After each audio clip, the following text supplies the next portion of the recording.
my so lekker neem. Mense, hoe kan ons stil bly en stil staan?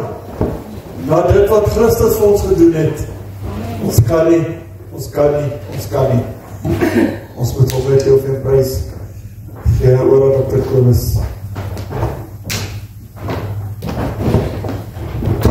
Geliefde vriende,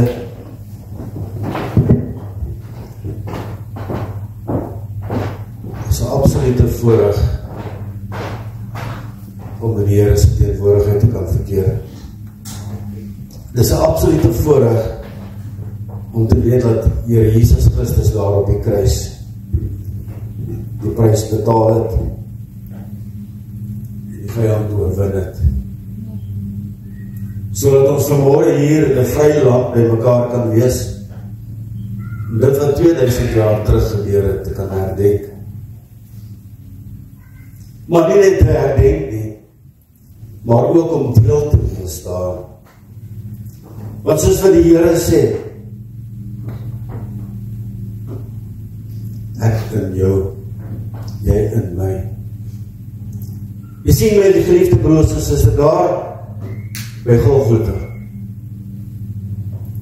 het die Here dit vir ons moontlik gemaak, sodat ons vandag kan uitroep, Abba Vader. Reg soos wat Pastor David gesê het, daar op die pad, wat geplaveid is, kon hy uitgeroep het, genoeg, enough is enough. Maar jy sien my broer en my suster, die Here het ons so lief, dat hy bereid was, om uit te roep daar op die kruis, Vader, vergeef hulle, want hulle weet nie wat hulle doen nie. Goeie Vrydag is seker een van die moeilikste onderwerpe om oor die woord te bring en so op Paasmaandag. Maar jy sien my broer en my suster,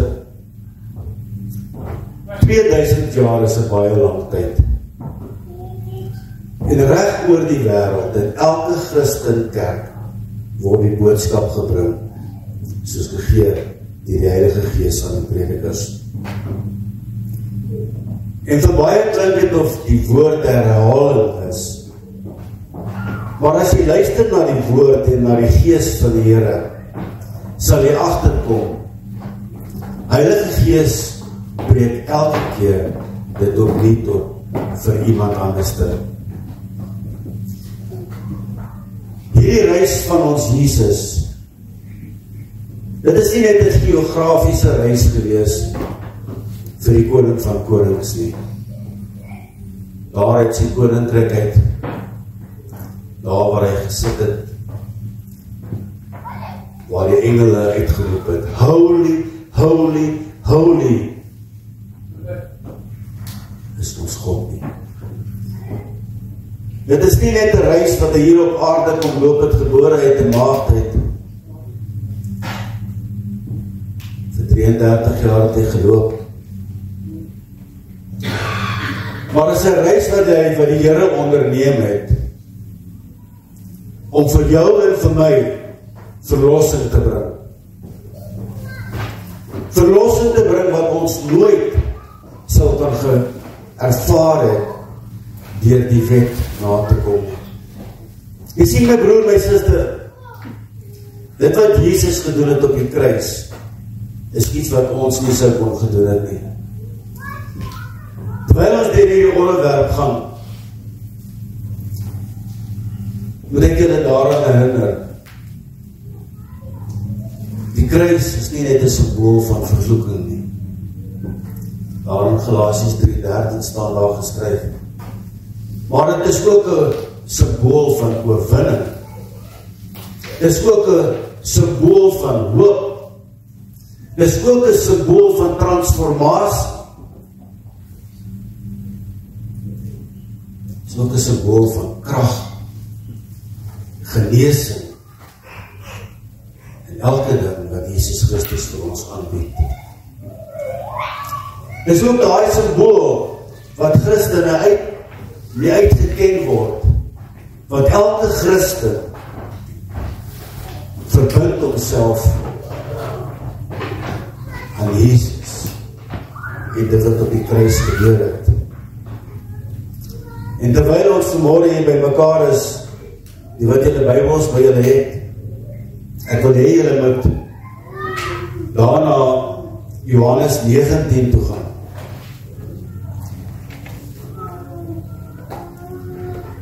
En ek wil daar van vers 17 af vir ons lees.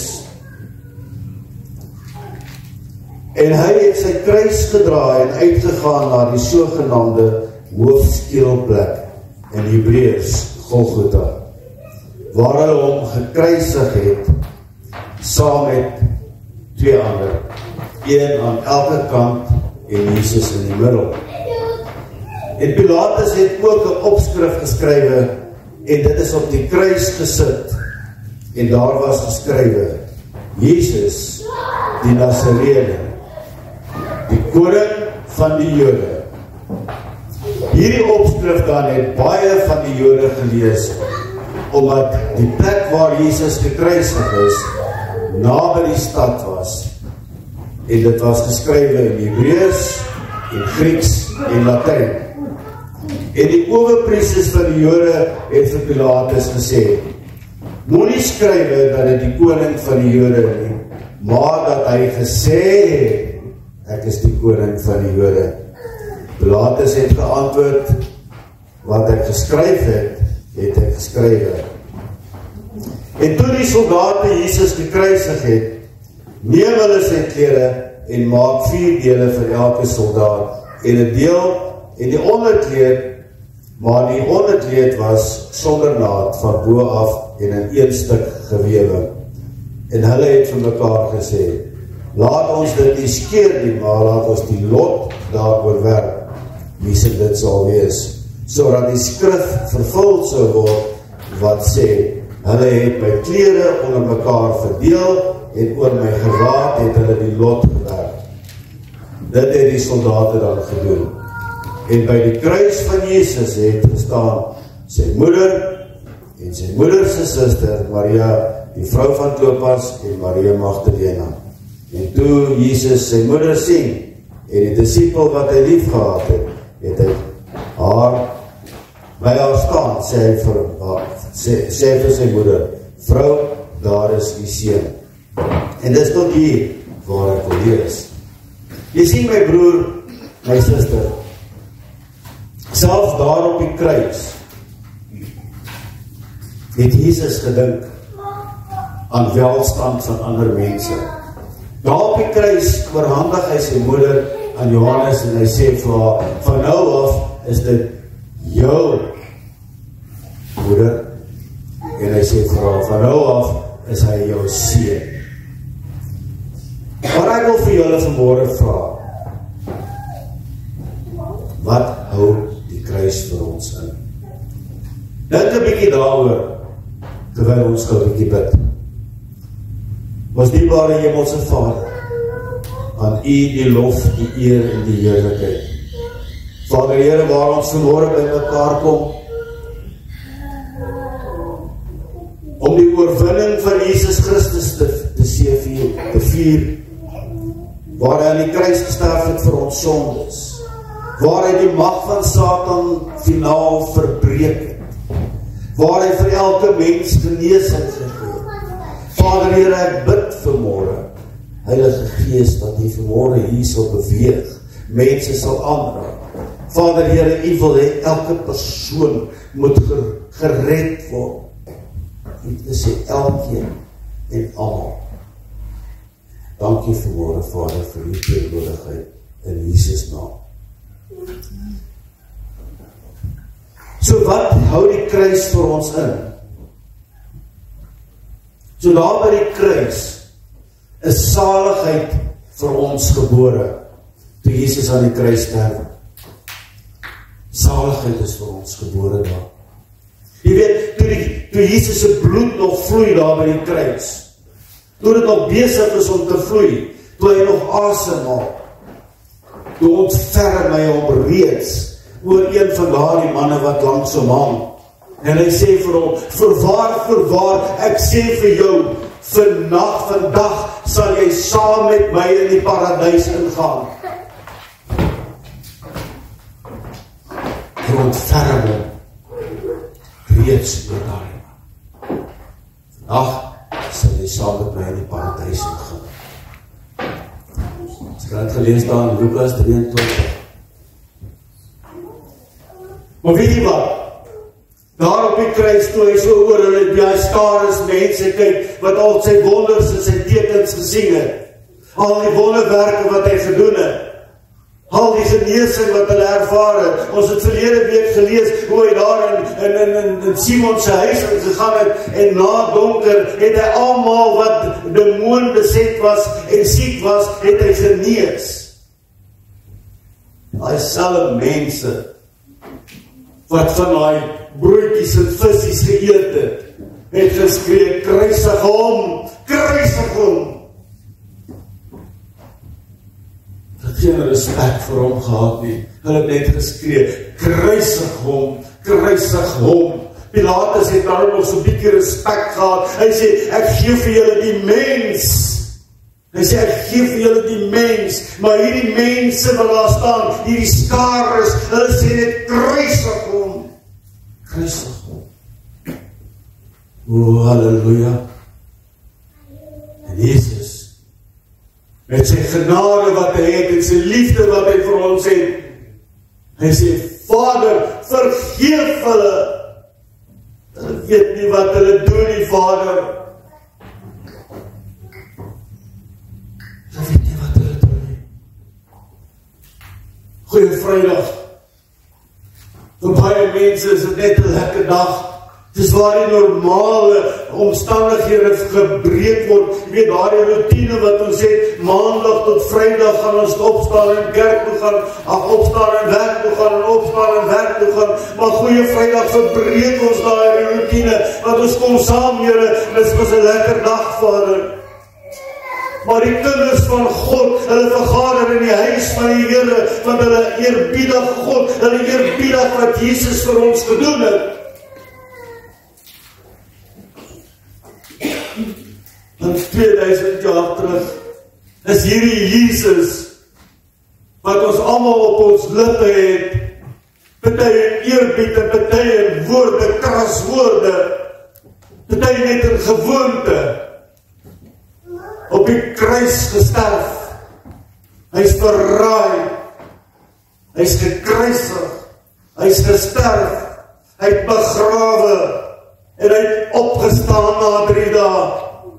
Dis die begin van die good news, die evangelie van Christus Jesus, wat redding is, zaligmaking is. Weet, dit het net 30 sikkel silwer gekos, net 30 sikkel silwer het dit gekos, so om by 1800 rand in ons vandagse tyd, wat het gekos het, om hierdie Jesus te vermoor. Want dis wat het is, verraad.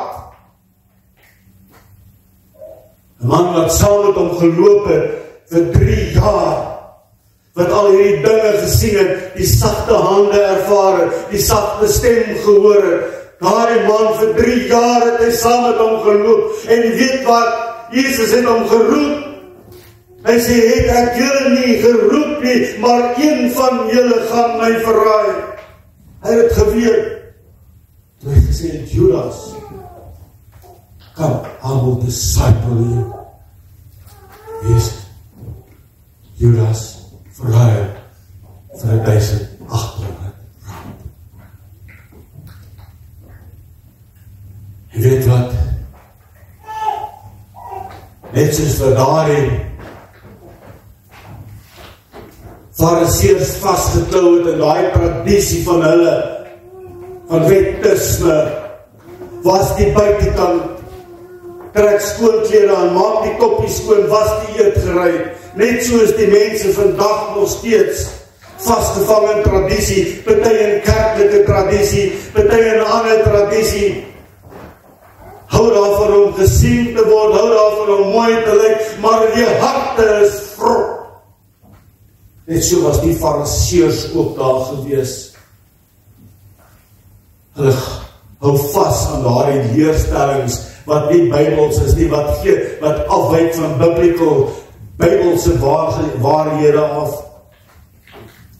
Hier in hierdie verhaal vind ons Jesus, Petrus en die ander disippels daar in Getsemane. En ons sien wat daar gebeur. Hier kom 'n afdeling soldate aangeloop, jy weet, hulle word gelei en heel vooraan soos 'n kordaat mannetjie is hierdie Judas. En hy kom aangewals en hy sê vir hulle, die een wat ek soen, dis daai ene, gryp hom. En hy kom hier aangewals en hy gryp Jesus en hy soen hom. Bybels en die mense mekaar gegroet met 'n kug, met 'n soen. En dit word ook vereenselwig met liefde. Soen word vereenselwig met liefde. Maar in hierdie geval is dit verraad gewees. Maar kom ek wil julle 'n bietjie dieper in die Joodse geskiedenis invat van hierdie soengroep. Toe Samuel vir Saul as koning van Israel aanstel, het Samuel hom gesoen en gesê, het die Here jou nie gesalf om vors oor sy volk te wees nie, het hy jou nie aangestel om sy volk van baie te verlos nie. Dit was 'n instelling in die Joodse tradisie gewees. By inleiding van 'n vors is hy dit bevestig met 'n soengroet. En kyk net die konnektasie hierso. Hier kom hierdie Judas en hy kom na die koning van konings toe en hy gee die koning van konings 'n soen en hy bevestig net die profesie wat geskryf staan, hy is die koning van konings en Pontius het dit geskryf, hy is die koning van die Jode. Hy bevestig dit net. Judas het dit eintlik bedoel as 'n verraad en nie as 'n bevestiging dat Jesus sy verlossingstydperk begin oor die mensdom. Jy sien, as 'n opsomming, hierdie daad van Samuel wat die koning bevestig, wat Judas gebruik as verraad, het eintlik Jesus sy tydperk as die verlosser aangedui. Soos wat Samuel vir Saul gesê, jy moet baie mense verlos. So het Jesus se verlossingstydperk begin van al die mense reg oor die planeet Aarde. Daar op daai kruis. So jy sien, dit wat Judas as sleg bedoel het God omgedraai en gebruik vir die goeie. God het dit gebruik vir die goeie. As koning begin sy bediening as verlosser. Ons is nou die gebeure lees in die woord. Petrus se eerste reaksie was gewees om sy Heer te beskerm. En hy gryp daai swaard en hy slaan hierdie soldaat wat voor hom staan. Sy mening was gewees om hom te split in twee, maar hy kap dit die oor af. En die mense staan verwonderd wat daar gebeur. Hulle aanskou God se genade eerstehands. Hulle aanskou hierdie Jesus met sy teerheid, kom hy hier na Malgas toe, en hy vat hy oor uit die grond uit, en hy sit hom net in die kop, en hierdie Malgas is oorbluf, en hy voel hierdie Jesus se sagtheid, en hoe die teerhande daai oor genees, en hy voel hierdie gees van God, wat oor hom spoel, en hy voel hierdie vernuwing in hom, en hy voel hoe alles in hom opstaan, en alles wat bad is in hom uitgaan, en alles wat mooi is in hom inkom. Malgas staan langs hom, hy is verbuisterd. Hy is verbuisterd. Die skare is wat daar so gekom het om hom te vang. Hulle is verbuister. Hier sien hulle, hierdie Jesus in die liefdestaat, die liefdestaat wat hy het vir die mens. Sien hy liefdestaat. Hy sê vir Petrus, bære jou swaard. Bære hom net. Dink jy nie ek kan my Vader roep en meer as 12 legioene engele kry nie? Meer as 72.000 engele kry. Dit is so katastrofies gewees het. Want een engel het in een nag 185.000 soldate doodgeslaan. 72.000 engele het die moontlike potensiaal om 13 tot 14 biljoen mense dood te slaan. Dit sal die einde gewees het van die mens op aarde. Want ons is heiliglik 13.8 biljoen mense. Dink jy nie, ek kan tot my Vader bid nie. Dink jy nie, Petrus, dat het my roeping is nie, wat my Vader op my skouers gesit het nie, dat ek hierdie kruis moet dra, dat ek hierdie beker moes drink, sodat jy vry kan word. En so Petrus, onthou net een ding, jy, wat met die swaard doodmaak, sal deur die swaard gevel word. Die Bybelse beginsel van wat jy saai, sal jy maai. Dis wat Jesus sê. Hy sê, bære daai swaard. Hierdie maalgas. Ek dink toe hy daar opgestaan het. En ek wil nie spekuleer nie. Toe hy daar opgestaan het, het hy gesê, thank you, Lord. I'm a new creation. Ek dink ek sê swaard gaan bære, bedank hy die Roomse weerbaarheid. En ek dink hy het 'n disipel geword, wat gelewe is soos wat ons lewe.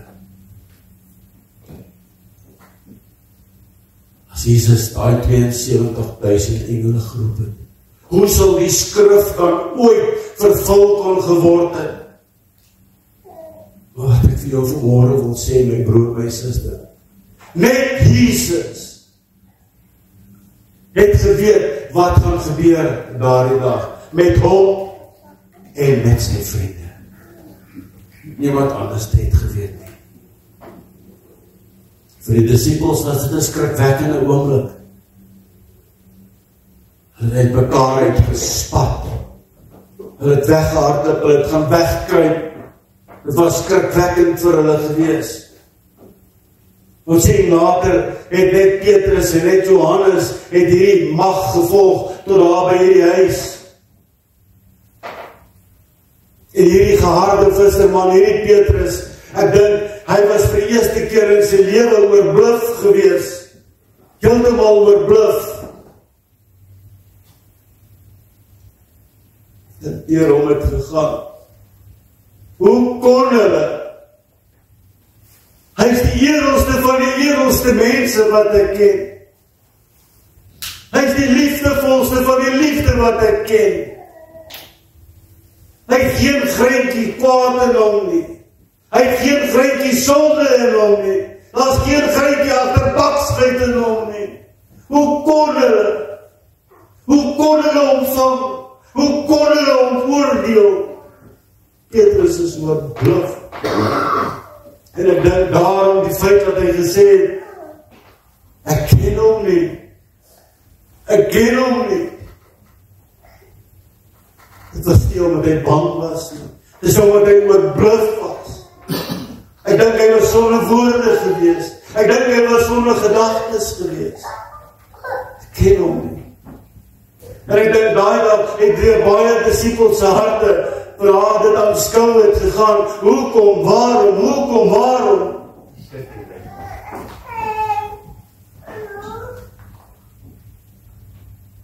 Jesus het geweet dis sy pad. En hy het gevolg. Al het hy die krag gehad om dit te ontsnap. Daar was egter 'n groter doel vir sy lyding en sy dood. Dis waar ons vertroosting kan vind. Vertroosting in die goeie van Goeie Vrydag. Dis die begin van die evangelie. Wat beteken good news? Jesus, lewe, dood, opstanding, verlossing. Die begin van die good news. Lyding is deel van die mensdom. Wie van julle het nog die lyding ervaar? Is daar iemand hierso wat nog die lyding ervaar het nie? Ons is redelik baie vanmôre. Almal het al lyding ervaar in 'n of ander vorm. Party net meer as ander. En ons sal dit nie verstaan nie. Die God wat ons ken as die skepper van die wêreld en die onderhouer van ons lewens, die Heilige Gees, deur barmhartigheid en vergifnis en deur liefde en vertroosting, is uiteindelik goed en waar in alle aspekte. Het julle al mooi gaan dink daarom wat gebeur het? Wat is Jesus? Het julle al mooi gedink wat het julle gekry deur sy kruisiging daar op Golgotha? Die wêreld wat het niks geskep is heeltemal goed. Jesus het dit geskep, ons sien in Johannes 1, alles het ontstaan wat ontstaan het deur hom. En sy goedheid is inherent tot alles. Elke mens, elke ding op hierdie planeet, is deel van sy goedheid. Dis in hulle gene, dis in hulle alles, sy goedheid. Maar soms word die goeie en die goedheid verdorwe, dikwels deur selfsugtige motiverings van sommige mense, en soos ons ook hier in die kruisig sien, selfsugtige motiverings. Op hierdie dag van herinnering aan Jesus se laaste paar jare kan ons ook boosheid sien wat hy ondervind het. Boos in die verraad van Judas, hoewel hy later berou gehad het, maar die skade was reeds gedoen. Ons sien Judas het gegaan en hy het die 30 sikkel silwer voor die hoofpriester gaan neergooi en gesê, ek het 'n onskuldige man verraai. En sê, wat het dit met ons te doen?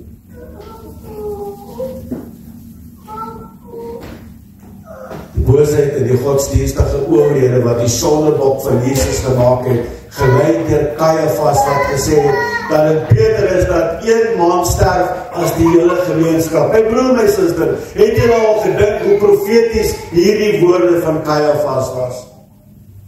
Hy het bedoel op daardie stadium, is beter dat een man sterf en nie die Christendom of die Judaïsme sal uitloop nie. Die Judaïsme of die Joodse religie staan gevaar om tot nie te gaan.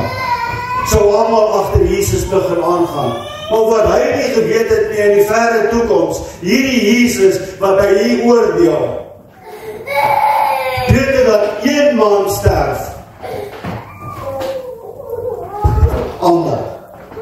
En daai Jesus het gesterf vir almal op hierdie aarde. Vir almal op hierdie aarde.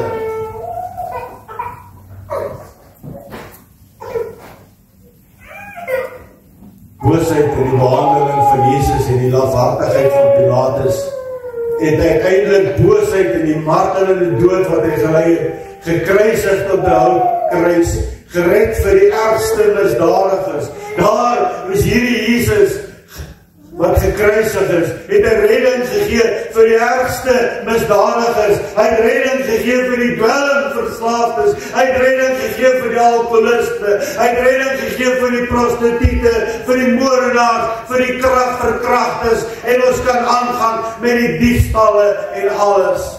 Hy het vir elkeen 'n redding gegee. Die heersende goedheid in Jesus se dood was egter sy opstanding 3 dae later, waarin hy die dood vir eens en vir altyd verslaan het. En ek gaan nie baie raak aan hierdie tema nie, dis pastoor Dawid se dit vir Sondag. Hy het die eerstens voor die hele wêreld aan sy vriende en disippels gedemonstreer, die dat geloof in die lewende, goeie en barmhartige God ons in staat sal stel om deur die lewe en fisiese dood na die nuwe lewe te beweeg. My broer, my suster, die Bybel sê, die loon van die sonde is die dood. En deur Jesus aan te neem as saligmaker, redder en verlosser, het hy vir ons oorwinning gegee, om deur hierdie fisiese lewe, fisiese dood, lewend te word, om saam met hom te lewe.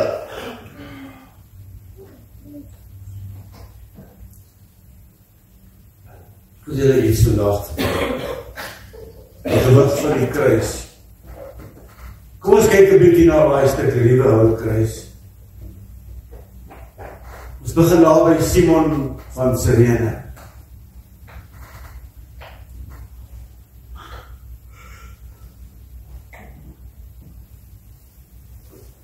Die man wat ingeroep is om Jesus se kruis te dra.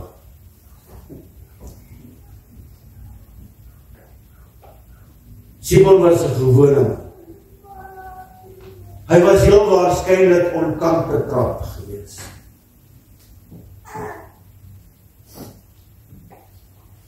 En die soldaat vir hom sê, jy, dra die kruis. Eers het Simon gesê, nee.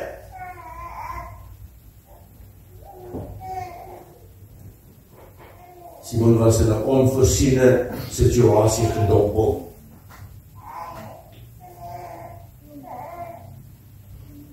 Weier hy om daai kruis te vat, gaan die soldate omgryp. Hy veronagsaam bevel van die soldate. Vat hy daai kruis,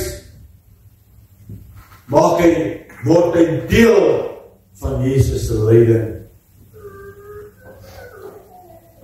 Jesus het hoeveel keer vir ons gesê,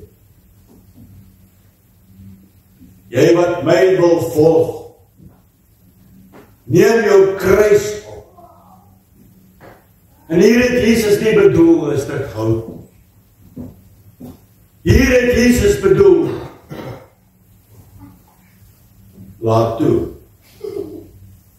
dat daar verandering in jou lewe plaasvind. Neem jou kruis op.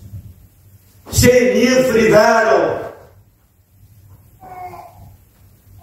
Sê ja vir my gees. My broer, my suster, ek wil jou vanmôre vra, hoe lyk jou kruis? Het jy hom al opgeneem? Lewe jy nog vir die wêreld? Lewe jy nog gedeeltelik vir die wêreld? Kom ons kyk na Golgotha. Plek van offerhande. God die Vader offer sy seun Jesus Christus vir my en vir jou sondes. Plek van offerhande. Toe hulle Golgotha die plek van die skedel bereik, word ons herinner dat die harde werklikheid van sonde en dood. Want ons lees in die wet, al wat sonde kan wegneem, is die bloed van 'n lam. En hier staan die lam wat gekruisig word.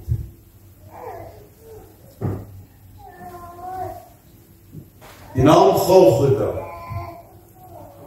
word geassosieer met sonde. En ek is bly hulle sit vanmôre. Want as jy dit gestaan het, sal jy oorbluf gewees het. Eertydse Christen kerkvaders het hier in die vroeë dekades net na die kruisiging, het hulle beweer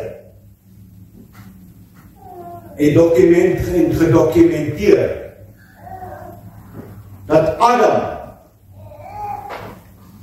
die man waardeur sonde in die wêreld gekom het, sy skedel begrawe is op Golgotha.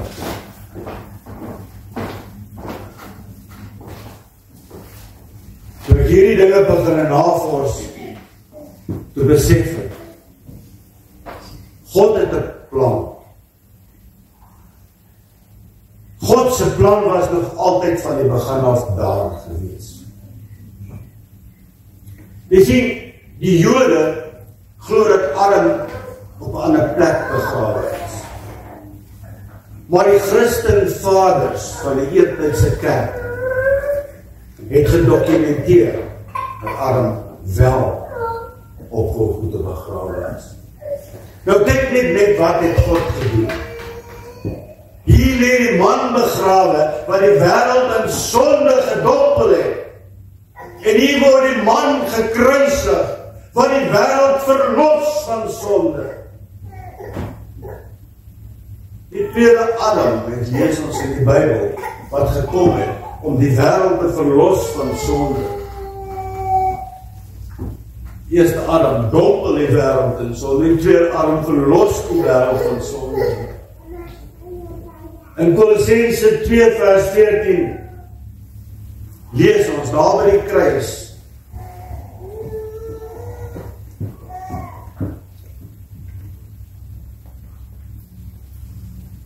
Ek wil hier by vers 13 begin. En julle wat dood was deur die misdade en die onbesnedenheid van julle vlees, het hy saam met hom lewend gemaak, deurdat hy julle al die misdade vergeef het. Daar by die kruis het hy julle al julle misdade vergeef.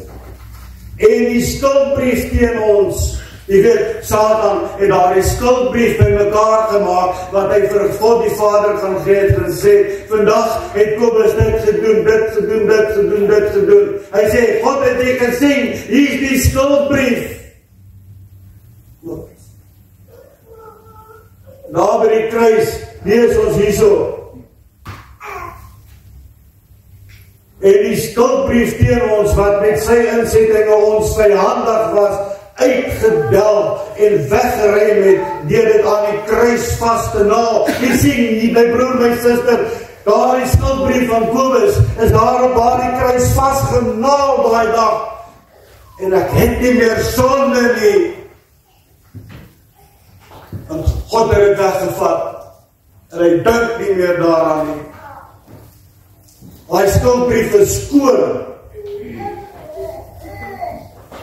En nadat hy die owerhede en die magte uitgekleed en hulle in die openbaar tentoongestel het en daardeur oor hulle getriomfeer het, daar by die kruis triomfeer hy oor hierdie mense wat in die hemel uit neergewerp is.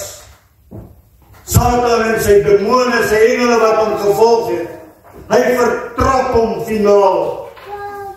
Hy oorwin hom finaal daar by die kruis. Volgens Kolossense.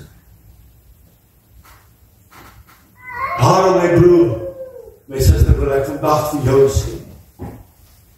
Satan het nie 'n houvas op jou nie. Jesus het hom oorwin. Jy moet nie toelaat dat Satan 'n houvas op jou kry. Jy laat toe dat Satan jou verheers. Terwyl Jesus daar op die kruis gehang het hy die bespotting van die mense ervaar. Hy het daar die verwerping aanvaar. Die mense het uitgeroep, as jy die koning van die Rode is, van die Jode is, red jouself. Aan Lukas 23. Ek vandag vir jou vraag. Hoe dikwels vind jy jouself in situasies waarvoor jy geen kontrole het nie? Geen kontrole nie. Maar in Romeine 1 vers 16 sê vir ons, want ek skaam my nie vir die evangelie nie, want dit is die krag van God tot redding vir elke ene wat glo. Ek skaam my nie vir die evangelie nie.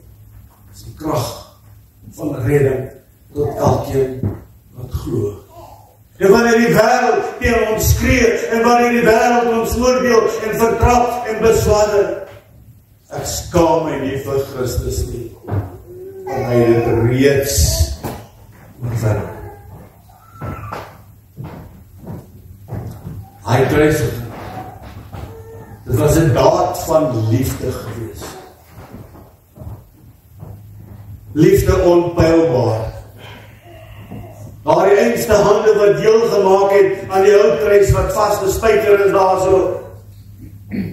Hy het verkies om daar die pyn deur te gaan wat ek en jy nie sou kon deurgaan nie. Hy het dit verkies om dit te vat op hom. Die bloed wat uit Jesus gevloei het, was 'n reinige balsem vir ons sondes, 'n nuwe verbond wat nie in inverseel is nie, maar in offerhande. Matteus, die Here het so vir ons het alles gegee. Ek roep my suster, hy vra vandag vir jou, ek roep jou op tot aksie, ek wil hê jy moet nadink, ek wil hê jy moet verander.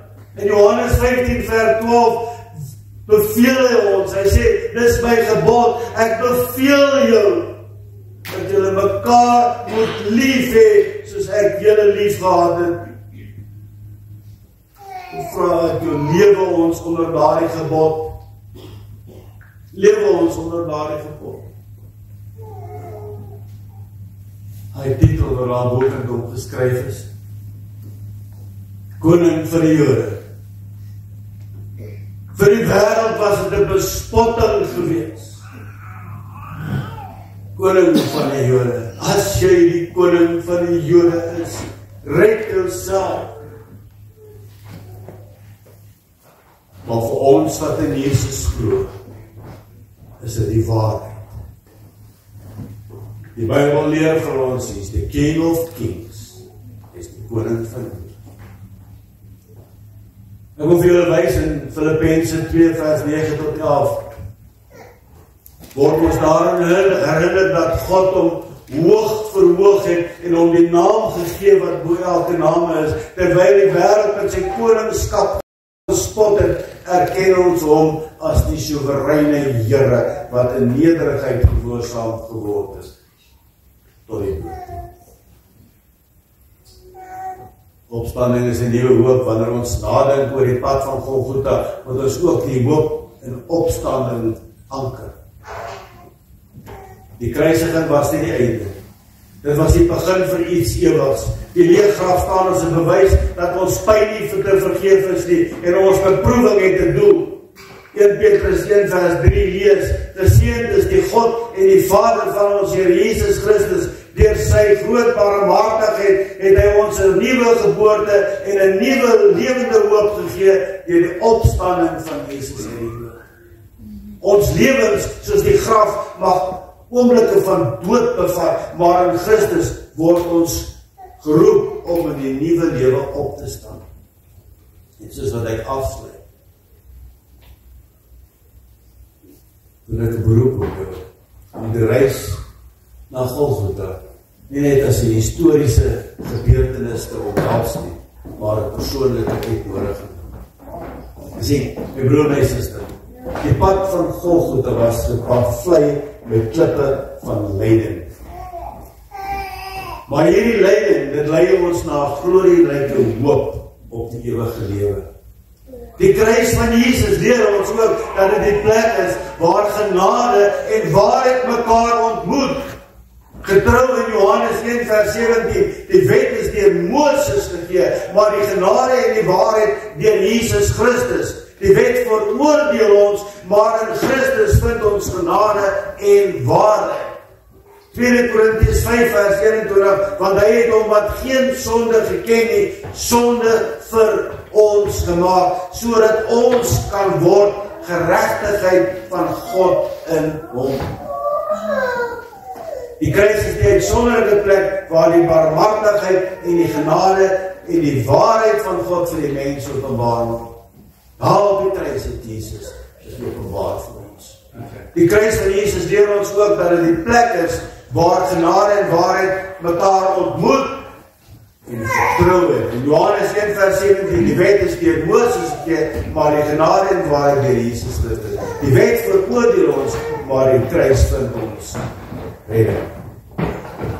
2 Korintiërs 5 vers 21 het ek vir julle gelees. Hy wat geen sonde geken het nie, het sonde vir ons gemaak, sodat ons kan word geregtigheid van God. Die kruis is die uitsonderlike plek waar die barmhartigheid en die genade en die waarheid van God vir die mens openbaar word en sy seun wat sy lewe gegee het. Die kruis van Jesus wys ons ook is die plek waar heiligheid en geregtigheid met mekaar getrou het. Want die heiligheid van God is dat die sonde gestraf moet word. En die geregtigheid van God sê dat 'n mens kan nie voor God staan as hy nie geregverdig word. Heiligheid sê sonde van die mens moet gestraf word. En die geregtigheid van God sê, jy kan nie voor my staan as jy nie geregverdig is nie. Maar die heilige toorn van God oor sonde is tevrede gestel omdat Jesus Christus, hy is die een wat vir ons sondes aan die kruis gesterf het. Paulus sê in Romeine 3:24, en hulle word deur sy genade sonder verdienste geregverdig deur die verlossing wat in Jesus Christus is. Deur sy genade, sonder verdienste, word hulle geregverdig. In plaas dat God sy toorn uitstort op die mens, stort hy dit uit op sy seun. En hy sterf die wederdood vir jou en my, sodat sy posisie van geregtigheid my en jou nie toegereken word nie. Goedheid word gevind in die liefde wat ons vir mekaar het. Die hartseer wat ons deel terwyl ons oor die dooies tree en saam met die lewendes tree. En die begeerte is dat ons weer gemeenskappe moet opbou op grond van geregtigheid. Broer, het julle al daaraan gedink? As daar 'n gemeenskap, 'n dorp ontstaan wat op die kruis gebaseer is, op Jesus Christus gebaseer is, wat se vrede sal daar wees in daardie gemeenskap? As almal hier by Pienaardam vandag die Here aanbid, wat 'n lekker plek sou dit gewees het. Jesus het goedheid geleef en homself laaste gestel as 'n dienaar vir al in volte. Hy het homself gewillig beskikbaar gestel om daai offerlam te wees, waarna so gesmag word in deur diegene wat geen geloof in sy boodskap van hoop, barmhartigheid, geregtigheid en liefde gestel. Die mense het nie daaraan gedink nie. Hulle het nie gedink daaraan dat hierdie Jesus die boodskap van geloof, geregtigheid, barmhartigheid en liefde is. Die kruisiging. Paulus sê in Romeine 3:21, maar nou is die geregtigheid van God geopenbaar sonder die wet. So die geregtigheid van God het nie die Ou Testamentiese wetsverbond nodig nie. Omdat in Christus Jesus vind ons geregtigheid. So ek en jy het nie nodig om geregtigheid in die wet na te streef. Ons soek Christus eers. En as ons in Jesus is, besef ons dat ons regverdig voor God staan. Sonder die werke wet staan ons regverdig voor God. Maar is nie al die kruis van Jesus leer ook vir ons dat het goddelike liefde roep elke sondaar by naam. Jy sien my broer en suster, toe hy daar in die kruis gesterwe het hy vir die hele wêreld gesterwe. Vader, reken hulle die sonde nie toe. Soos wat in Romeine 10:13 staan, elkeen wat die naam van die Here aanroep sal gered word. Elkeen wat die naam van die Here aanroep sal gered word. Johannes 1:12, almal wat hom aangeneem het, het hy mag gegee om kinders van God te word. Elkeen en almal. Hy het vir almal gesterf. Elkeen en almal. Jy kan sê, elkeen wat my naam aanroep, almal wat hom aanneem. Die Here roep jou ook om naam te doen, want as jy hom aanroep, sal jy gered word. Hy het geroep aan die kruis. Het Jesus uitgeroep, Vader, vergeef my. Ek wil net met mooi dink. Besef jy daar by die kruis is waar die duiwel van sy mag gestroop is. Soos in Kolossense sê 2:14. Daar waar Jesus Satan se kop verbrysel het hy nie meer mag oor die mense. Daarom lees ons 1 Johannes 3 vers 8, en vir hierdie doel het God verskyn. Dis die doel waarvoor die Here aarde toe gekom het, om Satan te oorwin, en vir hierdie doel het God verskyn. Die broer en suster, ons sing baie weer, is power in the name of Jesus, is power in the name of Jesus. Maar het jy geweet, elke keer as jy die naam Jesus aanroep, of Here, help my Jesus, vlug die Satan van jou weg. Jesaja 53 vers 5, sal daar geskryf, terwille van ons oortreding is hy deurboor, terwille van ons ongeregtighede is hy verbrysel. Alles wat in ons lewens is, wat sonde is, wat God nie behaag nie, alles wat in ons lewens is, wat God nie behaag nie, daarvoor is Jesus deurboor, daarvoor is Jesus gekruisig, daarvoor is hy verbrysel. Jesus dra ons skuld en hy dra ook ons sondes terwyl hy vir die sondaars verwyd het. Die plek van die kruis is waar Jesus vir ons sondes gedra het en sodoende God se oordeel afgeweer. Haal die kruis weer Jesus, God se oordeel vir ons af. Romeine 8 vers 1, want daar is nou geen veroordeling vir die wat in Christus is. Geen veroordeling. Hy weer God se toorn af van jou af. As God na jou toe kyk, dan sien hy daai kruis en hy sien sy Jesus, sy seun daarso, en dan sê hy aan die kant kyk, dan sien hy 'n rein mens, gefilter deur die bloed van God. My broer en suster, ek wil vir jou vandag vra, wat beteken die kruis vir jou? Wat beteken Jesus vir jou? Die daad daar op die kruis, wat beteken dit vir jou? Is dit net nog 'n lekker verhaal in 'n dik storieboek? Het jy al daai persoonlike verhouding met Jesus aangeknoop? Het jy al gelees wat sê die Bybel? Wat is in lyn met God en nie in lyn met die mens nie?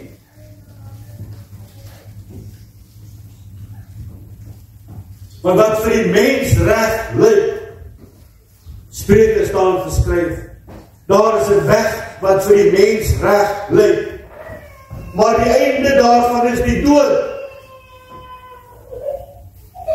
Tensy Jesus in jou is. Kom ons kyk. Die Here, dankie vir hierdie awesome dag. Ons loof U, ons prys en ons Vader, Here. Dankie vir die woord, dat U die naprediker sal wees, en dat die woord van hier af uitgeleef sal word. Vader, Here, waar ons nou die nagmaal gaan gebruik, wil ek vra dat U, Here, die tafel sal seën, dat dit nie nog 'n tradisie sal wees nie. Want soos we daar op daardie kruis, Here, vir ons oorwinning gegee is, wil U ook die oorwinning gee vandag in Jesus naam. Amen. Ons gaan nou oorgaan na die nagmaal toe. Bernardie, sal julle my help asseblief? Hierdie tafel is nie die tafel van Gabriel Troefie. Hierdie tafel is 'n instelling van God.